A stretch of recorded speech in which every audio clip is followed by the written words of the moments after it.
Panginoon ng kadiliman.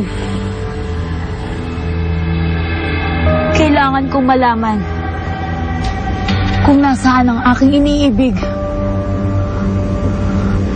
Buhay pa ba si Machete? Kailangan ko ng kasagutan.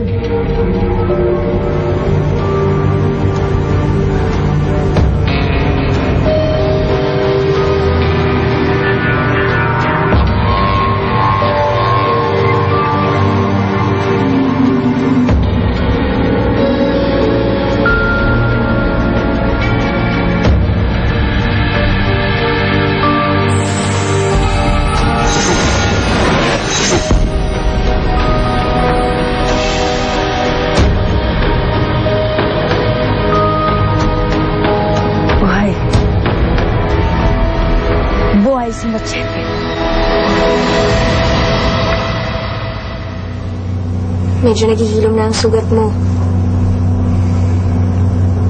Salamat ulit sa tulong mo. Huwag kang mag-alala. Bukas na bukas aalis na ako. Ayoko makagambala sa tahanan mo. Tahanan? Hindi akin to. Pero alam mo, nung bata ako, madalas ako pumunta dito. Kasama ng mga kalaro ko. Pakiramdam ko nga, siguro itong kubong to ginawa para sa mga taong naliligaw sa kakahuyan. Kung ganon, nasaan ang iyong tahanan? Wala. Nakikitira lang ako sa chewing ko. Pero ngayon, pakiramdam ko hindi niya na ako matatanggap eh. Siguro nga, galit na galit sa akin yun dahil sa ginawa kong pagtalikod sa kasal. Huwag kang mag-alala. Palalagpasan mo rin ang mga pagsubok na iyong kinakaharap. Ikaw, tagasan ka nga pala. Napansin ko kasi malalim ka managalog. At saka, ba't nga pala ganyan ang suot mo? Hindi ko alam. Basta malayo sa lugar na to. Malayong malayo. Pero, saan ka umuwi?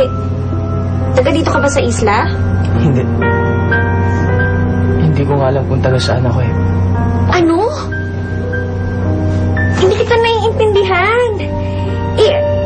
Ibig ko sabihin, wala kang naaalala. Nagka-amnesia ka ba? Ano pangalan mo? Dakila. Dakila? Kakaiba yung pangalan mo, ah. Ikaw? Ako nga pala si Jessa. Jessa? Siya nga pala. Kagabi kasi, may narinig akong pinabanggit kang pangalan. Sino nga ba yun? Si Aginaya? Tama ba? Asawa mo ba siya?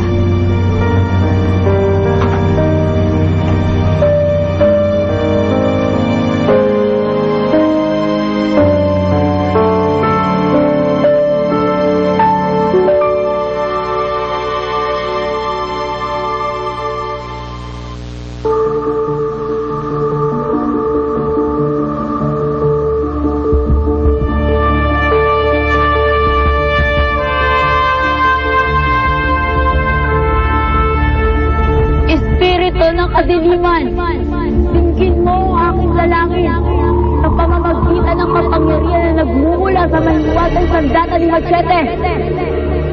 Ituro mo sa akin ang kanyang kinaroroonan.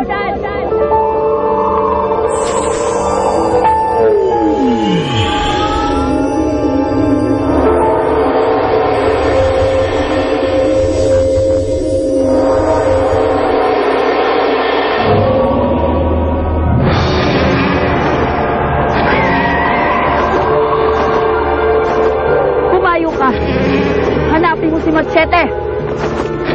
Hanapin mo siya. Ang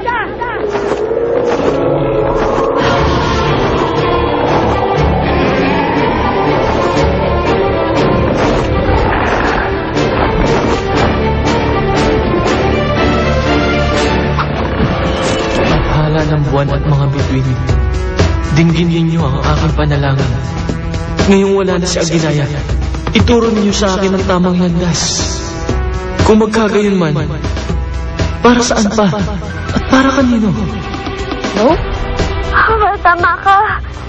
Hindi ko talaga kaya. Maganda yung ginawa mo, ate. Tama yan. Ang tanging dahilan kung bakit ako nabuhay muli. Yun ay para ko pa rin at ipagpatuloy na putol namin pagmamahalan niya, Ginaya. Pero ngayong wala na siya. Ano pa ba saysay ko sa mundong ito? Nararamdaman ko, malapit mo nang mahanap ni Mateo.